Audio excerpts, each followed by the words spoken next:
안녕하세요. 11월 10일 석회공과 오늘 함께 공부해 보도록 하겠습니다. 이번 주부터는 히브리서를 함께 공부해 보도록 하겠습니다. 오늘 석회공과의 본문은 히브리서 4장입니다. 자, 히브리서는 공동서신에 속합니다.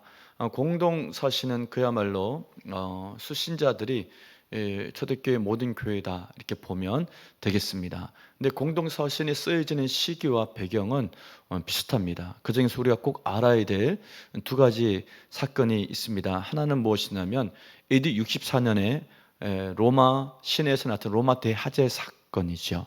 로마 대화재로 인해서 14개 행정구역 중에 10개 행정구역이 화재 피해를 입었고 또 이 화재로 인해서 방화범을 로마 제국이 로마에 사는 유대인 기독교인을 지목하면서 네로에 의해서 약 한 200여 명의 복음 1세대들 지도자들, 즉 12사도를 비롯한 많은 제자들이 희생을 당하게 됩니다. 그때 베드로도 죽고 또 바울도 죽고 많은 사도들도 다 순교하게 되죠.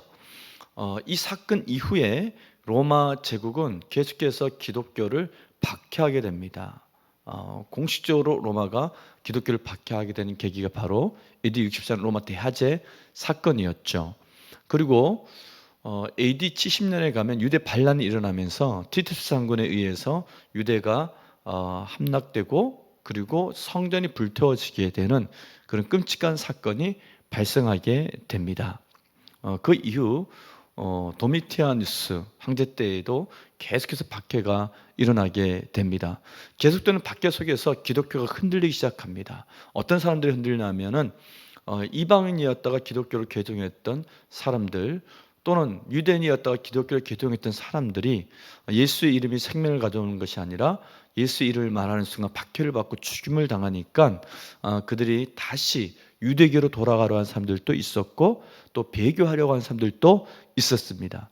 이들에게 예수가 누구인지 다시 한번 복음을 잘 설명함과 동시에 또 그들이 고난을 잘 이겨낼 수 있도록 선한 싸움을 싸우고 끝까지 믿음을 지킬 수 있도록 격려하기 위한 편지가 바로 공동서신입니다.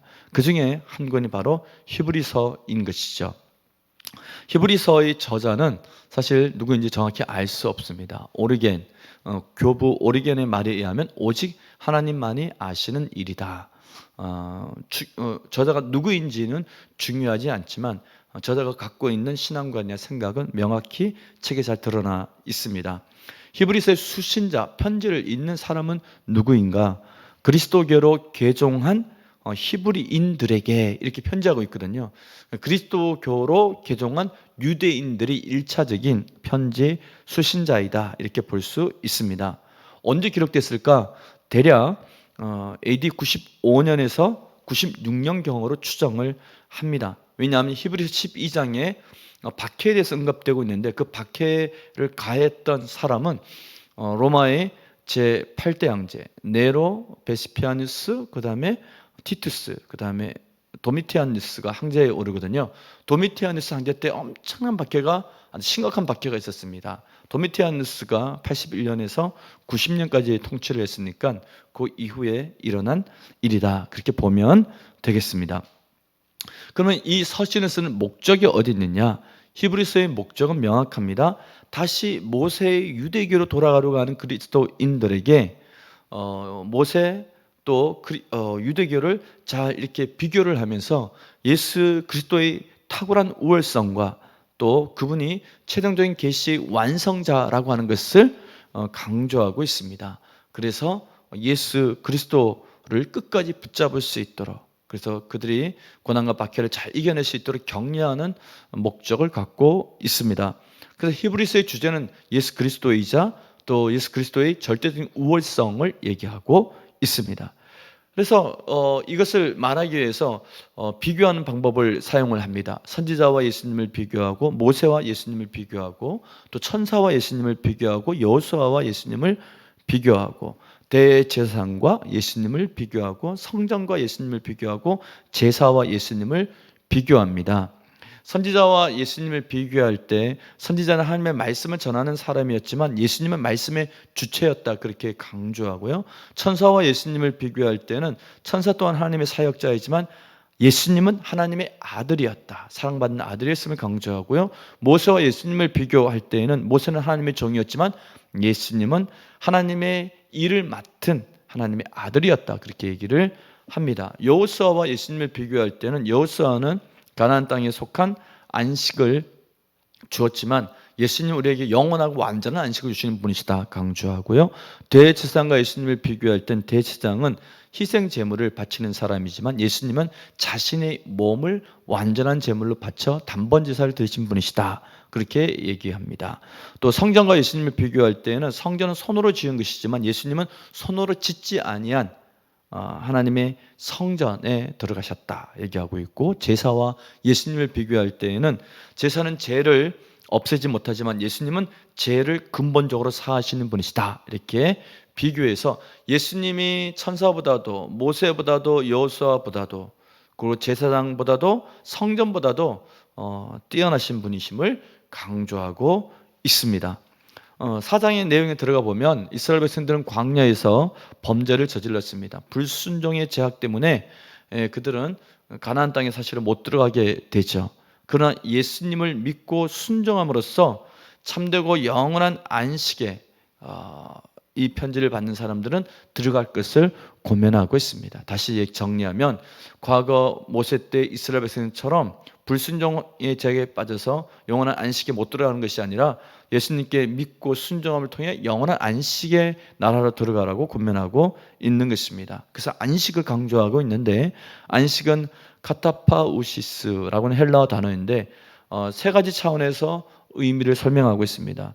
첫 번째 차원의 안식은 사람이 고단한 일상으로부터 벗어나서 삶 속에서 그야말로 평안을 찾는 안식을 얘기합니다. 둘째는 이스라엘 백성이 약속의 땅 가나안에 들어가서 누렸던 그 안식을 얘기하고 있고, 세 번째는 복음을 믿은 사람들이 하나님 나라로 들어가 누리게 되는 영원한 안식, 평안을 누리는 것을 안식이다 그렇게 설명하고 있습니다.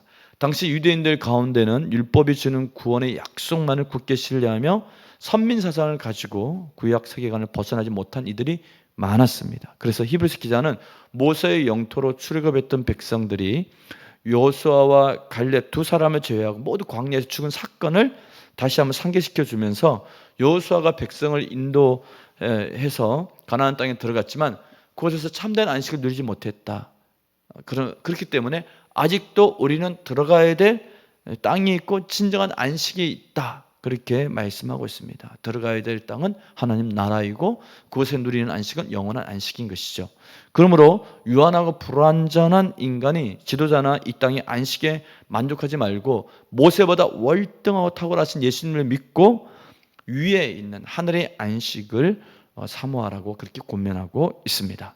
그 말씀 나누기 들어가 보겠습니다. 첫 번째 문제, 히브리서 기자는 처음 안식에 들어갈 약속을 받은 자들이 그 약속을 누리지 못한 이유가 무엇이라고 하나요? 그들은 그 말씀을 듣고도 그것을 믿음과 결합시키지 않았기 때문에 그렇습니다. 다시 얘기하면 하나님께서 약속한 가나안의 그 영원한 안식을 얘기했지만, 참된 안식을 얘기했지만 그들은 하나님의 말씀을 절대적으로 믿지 않고 결국은 불평하면서 불순종하여 그 땅에 들어가지 못하겠다고 얘기를 했습니다. 그래서 믿음과 결합되지 않으면서 말씀 따로 믿음 따로 놀면서 결국은 불순종으로 안식을 누리지 못했습니다. 2번, 히브리서 기자가 다윗의 시편을 인용해 오늘 하나님 음성을 듣거든 마음을 완고하게 하지 말라고 한 이유는 무엇입니까? 마음을 완고하게 했기 때문에 그들이 안식을 누리지 못했던 것입니다. 여호수아에게 하나님이 안식을 얘기했지만 그러나 그들은 완전한 안식을, 영원한 안식을 그 땅에서 누리지 못했습니다. 그래서 안식하는 일이 아직 남아있다. 히브리서 기자는 그렇게 얘기합니다. 하나님이 자기 일을 마치고 쉬신 것 같이, 제7일에 쉰 것 같이 사람도 자기 일을 마치고 쉬는 것이다 얘기하면서 불순종의 본을 따라 살지 말고 순종함으로 하나님 주시는 안식을 누리라 그렇게 권면하고 있습니다. 말씀 다지기 읽고 마치겠습니다.